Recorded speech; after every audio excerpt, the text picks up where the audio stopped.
Magandang gabi po sa bawat isa and welcome sa atin pong family altar ngayon pong araw ng Thursday, July 20, 2023. Welcome back po sa bawat isa. Matagal-tagal din po tayong hindi nakapag-family altar. Gawa ng ako po ay bumiyahe ng Samar and then pagbalik ko naman po, inayos po namin yung mga ilang schedule para po doon sa mga pamilya. At nung mga nakaraan, kung maalala po ninyo, tayo po ay nagbigay daan doon sa mga ilang okasyon at selebrasyon na ginawa po natin. Doon po may mga bisita po tayo ditong mga Amerikano.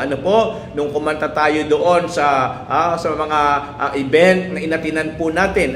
Meron tayong 500 boys choir, yung U3 Bible, at kung ano-ano pa mga kapatid. Kaya halos isang buwan din ho tayo, sa aking pagkaalala. Halos isang buwan din tayong wala hong family altar. Pero purihin ng Panginoon sapagkat tayo po muli ay magsasama-sama sa gawain po ng Panginoon. At ito po, niloob ng Diyos na tayo po ay makabalik ulit sa ating pong family altar.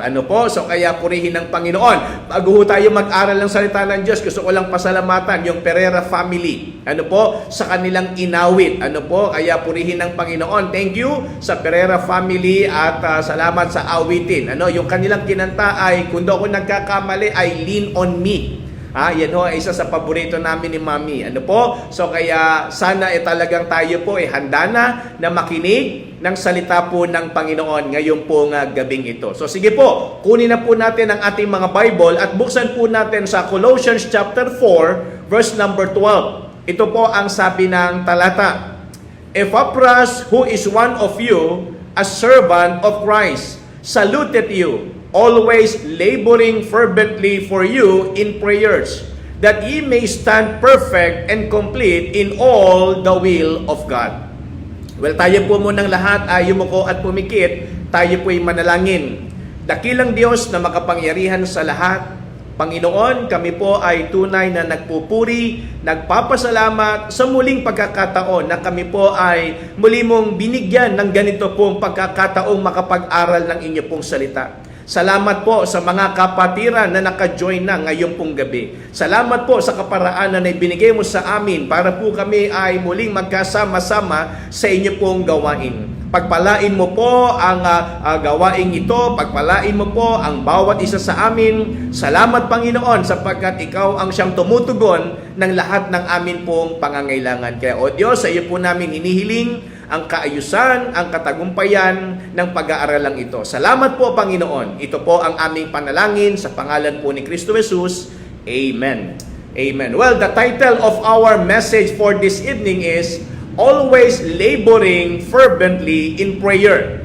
So para kay Apostle Paul, napakahalaga po ng pananalangin. And I believe, bawat isa rin po sa atin, isasang-ayon, na tayo po ay nakikinabang sa pananalangin. Malaki po ang nagagawa ng prayer sa buhay po ng mga mananampalataya. Hindi lang po ito basta paghingi ng ating pangangailangan. Hindi po ito basta pakikipag-usap lang sa Panginoon. Ito po ay mayroong nagiging magandang dulot sa atin pong mga buhay. At yan po ang ating pag-aaralan ngayon pong gabing ito. And I hope and I pray na sana ay talagang maging blessing ito pong ating pag-aaralan. Well, tignan po natin maigi. Sabi po kasi ni Apostle Paul, Epaphras, who is one of you, a servant of Christ, saluted you, always laboring fervently for you in prayers. So, meron po ba kayong napapansin dito sa talatang ito?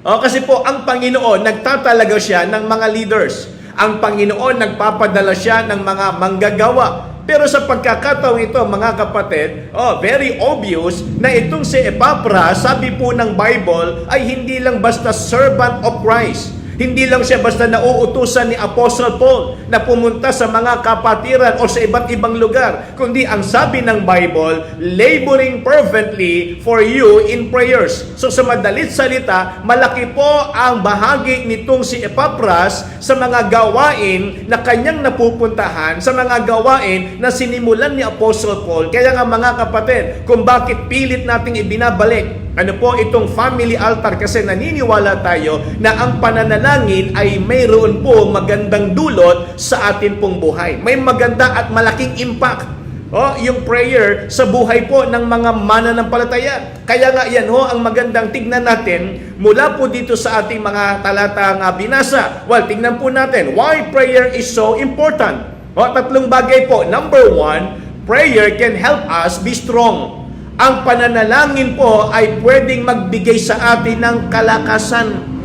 Kung talagang susuriin natin sa Biblia, mga kapatid, malinaw po na kapag tayo ay nananalangin, ito po ay nagbibigay sa atin ng strength.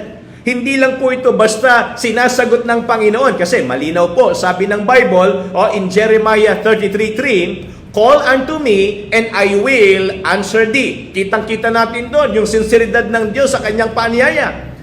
Pag tayo ay tumawag sa Kanya, ang sabi ng Bible, siya po ay makikinig at sasagot.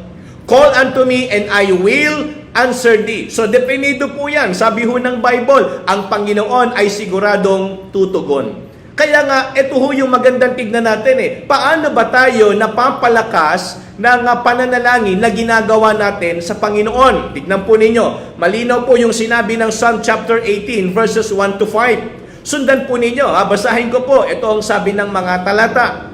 "I will love thee, O Lord, my strength. The Lord is my rock and my fortress and my deliverer, my God and my strength, in whom I will trust, my buckler and the horn of my salvation and my high tower." In verse number 3, "I will call upon the Lord, who is worthy to be praised. So shall I be saved from mine enemies. The sorrows of death compassed me, and the floods of ungodly men made me afraid. The sorrows of hell compassed me about. The snares of death prevented me." So, ibig sabihin, itong kanya pong pananalangin, mga kapatid, ay nagbibigay kalakasan sa kanya sa panahon ng difficulties. In times of trials, mga kapatid, pag tayo po ay nakakaranas ng kakapusan, aminin natin, tayo po ay naaapektuhan. Pag dumarating tayo sa moment ng buhay natin na parang walang-wala, kapos, hirap, kahit naman kami mga pastor, kahit kami mga lingkod ng Diyos, kahit po yung aming buhay ay suko sa Panginoon, dumarating din po yung time na kapag walang-wala ka, hirap na hirap ka sa ginagawa mo, and then nandyan pa yung atake ng kaaway, mga kapatid, hindi lang kayo ang nangangailangan ng lakas, hindi lang yung mga kapatid nating bago ang nangangailangan ng strength, bawat isa po sa atin, kailangan ho natin ng kalakasan. Kaya kung tutuusin, mga kapatid, malaking bagay po itong ginagawa natin. Napakalaking pakinabang na tayo po ay nananalangin sa isa't isa. Kaya ano po ang sabi ng Bible? "The Lord is my rock and my fortress, my deliverer, my God, my strength." Kaya sa tuwing tayo po ay nananalangin, mga kapatid, bukod pa sa pananampalataya at paniniwala natin sa Kanya, sa ating pananalig sa Diyos, mga kapatid, sabi ng Bible, ito'y nagiging lakas natin sa atin pong buhay. Sipin nyo kumbaga sa mga unbeliever, saan ba tayo kumukuha ng lakas? Saan ba tayo humuhugot ng lakas? Tayo mga mananampalataya, ang sagot natin dyan sa prayer. Ang Diyos ang siyang source, ang Diyos ang siyang giver, pero yan po ay nakukuha natin through prayer. Kaya nga mga kapatid, wag ho nating baliwalain ang pananalangin. Alam niyo po bang ang pananalangin ay pwedeng gamitin ng Panginoon para yung imposible maging posible? Nangyari ho yan sa Bible. Maraming pagkakataon in the Old Testament, in the New Testament, and I believe even in our times, nangyayari din po na kapag may Kristiyano na talagang marubdob at totoo at matapat sa kanyang pananalangin, ang sabi ng Bible, He heareth us. Kumbaga, ibibigay ng Diyos, isusupply ng Panginoon, ipoprovide ng Diyos yung kailangan natin. Kaya itong si Epaphras, mga kapatid, hindi biro yung kanyang ministry. Kung titignan niyo po doon sa sinabi ni Apostle Paul, hindi ho biro na siya po ay nagagamit para makapagpanalangin sa mga kapatiran. Yan po ang sabi ng Bible. So why prayer is so important? Hindi lang ho ito, kumbaga, pagtawag sa Panginoon, kundi ito rin po ay nagiging kalakasan natin. Prayer can help us be strong. And then number 3, prayer can lead us to submission. Yung pananalangin ay nagbibigay din po sa atin ng senyales o imahe na tayo po ay tinuturuan nitong magpasakop. Kasi ganito po yan Tandaan natin palagi mga kapatid. Sa tuwing tayo mananalangin, ulitin ko po hindi tayo nag-uutos sa Diyos. Tayo po ay kumikilala sa kalooban ng Panginoon. Kasi yun po ang tamang prayer. Hindi lang ho tayo basta humihingi. Kaya kung titignan ho ninyo yung pattern, yung sample ng Panginoon, hindi ba't nandun yung adoration? Di ba? Nandun yung confession. Kaya kung titignan natin, yung acts na yan ho yung ginagawa nating guide sa atin pong pananalangin. So sa madalit salita, mga kapatid, tayo rin po bilang mga anak ng Diyos, lingkod ng Panginoon, napakahalaga po na tayo ay matutong kumilala sa kalooban ng Diyos. Kapag tayo ay nagpe-pray, ang ibig sabihin niyan, tayo po ay nagpapasailalim sa authority ng Panginoon. Kinikilala natin yung kanyang kapangyarihan. At eto sabi ng Bible, mismong ang ating Panginoong Hesus, yan ang kanyang naging panalangin. O tignan po ninyo, in Mark chapter 14, verse number 36, sabi po rito, and he said, Abba, Father, all things are possible unto thee. Take away this cup from me. Nevertheless, not what I will, but what thou wilt. Ang ibig sabihin po nito mga kapatid, kinikilala ng Panginoon kung ano po ang kalooban ng Ama para sa Kanya. So sa madalit salita, paalala ho sa ating lahat mga kapatid, sa tuwing tayo po ay nananalangin, ang tama, ang kinikilala natin, kalooban ng Diyos. Kaya nga tinuturuan po tayo ng Panginoon na tuwing tayo mananalangin, tayo po ay dapat nagpapasakop sa kanyang kalooban. Hindi yung gusto natin. Opo, may mga pangangailangan tayo. Naniniwala po ako, yung pang-araw-araw natin pangangailangan, alam ng Diyos yan. So, itinatawag natin sa Kanya yan. But it doesn't mean ang Diyos po ay inuobliga natin o kaya ang Diyos po ay inuutusan natin sa gusto nating mangyari o makamtan sa ating mga buhay. Kasi ang tama, alamin natin, ano po ba ang kalooban ng Diyos para sa atin. Para sa araw na ito, ano po ba ang gusto ng Panginoon mangyari sa ating mga buhay? Ano po ba ang kalooban niya sa atin pong mga kalagayan? So sa madalit salita, mga kapatid, ito po ay ginagamit ng Diyos para tayo dalhin sa idea ng pagpapasakop. Prayer can lead us to submission.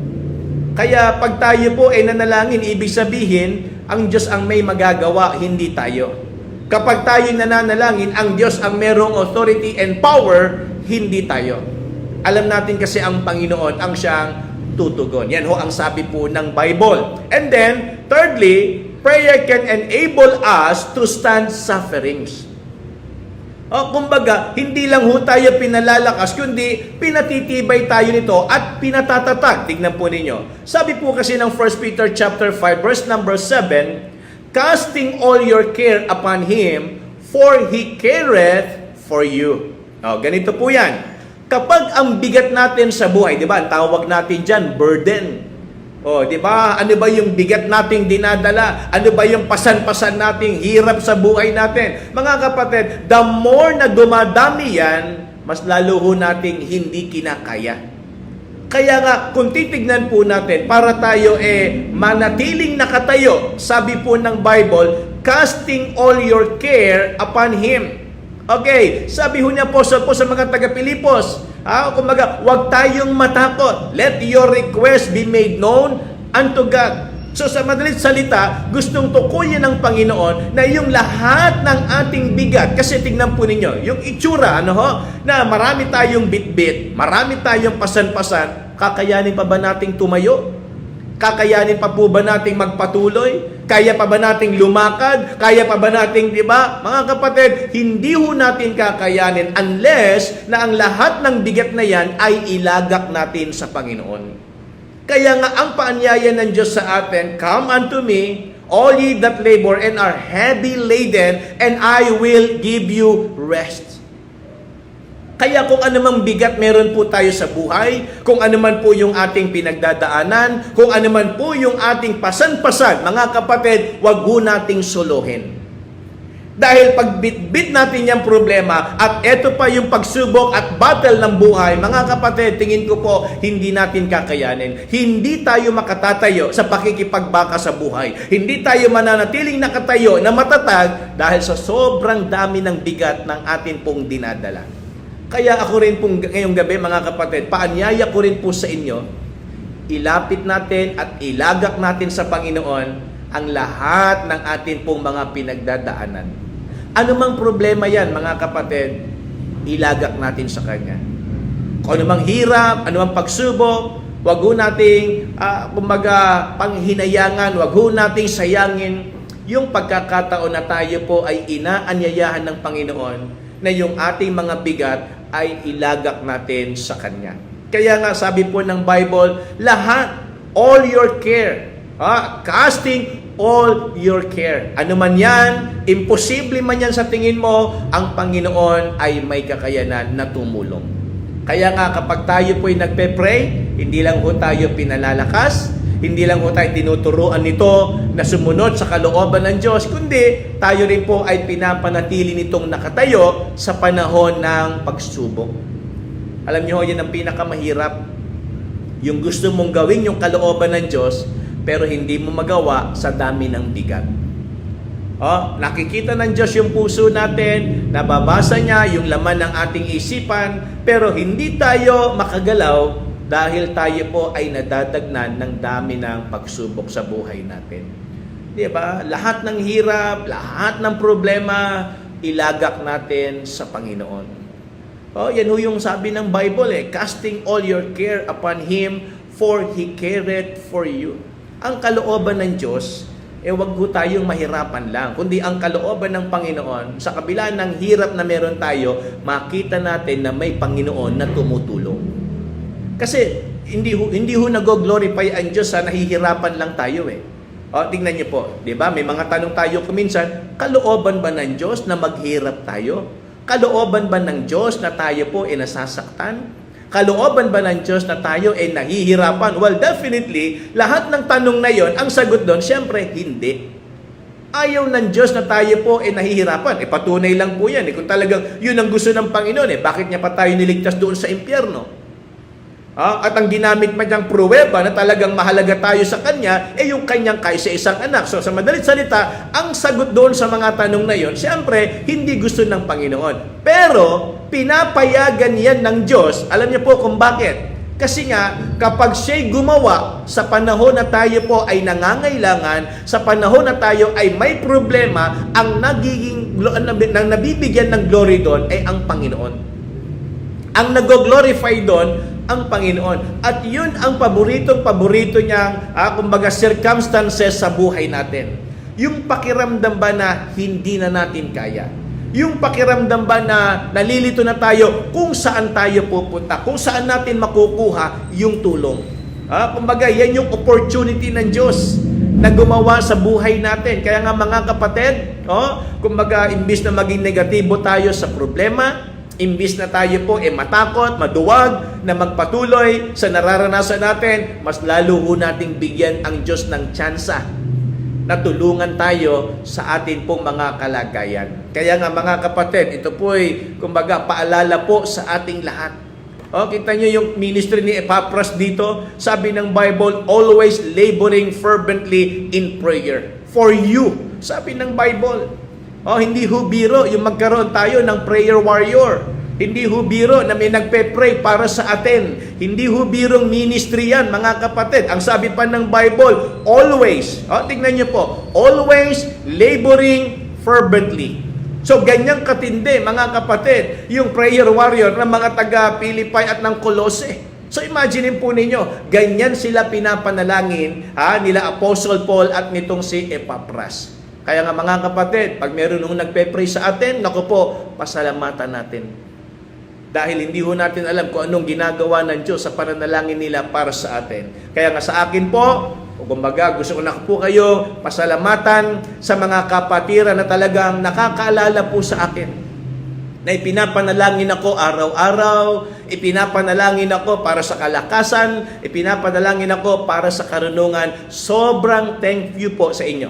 Ako po'y nagpapasalamat sapagkat nararamdaman ko po yung kalakasan ng Panginoon dahil sa inyo pong pananalangin. At para po sa ating paglulundo, mga kapatid, sabi po ng Bible in James chapter 5 verse number 16, confess your faults one to another and pray one for another, that ye may be healed. The effectual fervent prayer of a righteous man availeth much.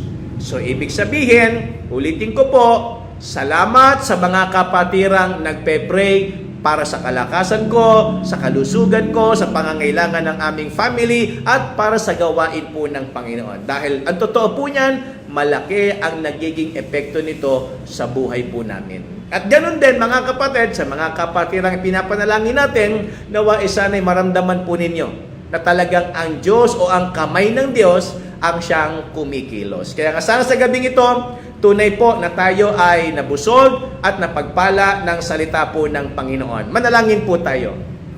Panginoon, maraming salamat po sa aming naging pag-aaral ng inyo pong salita. Salamat po sa paalala, salamat po sa dakilang pribilehiyo na kami po ay muling nakapakinig ng inyong salita. Maging sa amin pong buhay, O Diyos, kami rin po ay taos-pusong nagpapasalamat sapagkat ang amin pong pananalangin ay inyo pong laging dinidinig. Kaya Panginoon, ito po'y magdulot sa amin ng kalakasan, ito po'y magdulot sa amin ng apoy sa aming puso para sa paglilingkod. Kaya Lord, salamat po sa pagtuturo mo sa amin. Naway ang mensaheng ito ay tunay na manatili sa aming mga kalooban at makita mo sa amin pong mga buhay. Salamat po, Panginoon, sa blessing ng inyo pong salita. Ito po ang aming panalangin sa pangalan po ni Kristo Jesus. Amen. So again, maraming salamat po mga kapatid. At tayo naman dadako sa pananalangin. Pero bago po yan, panoorin mo muna natin yung mga pamilya at kapatiran na ipagpe-pray po natin ngayong pong gabing ito. Ito po sila.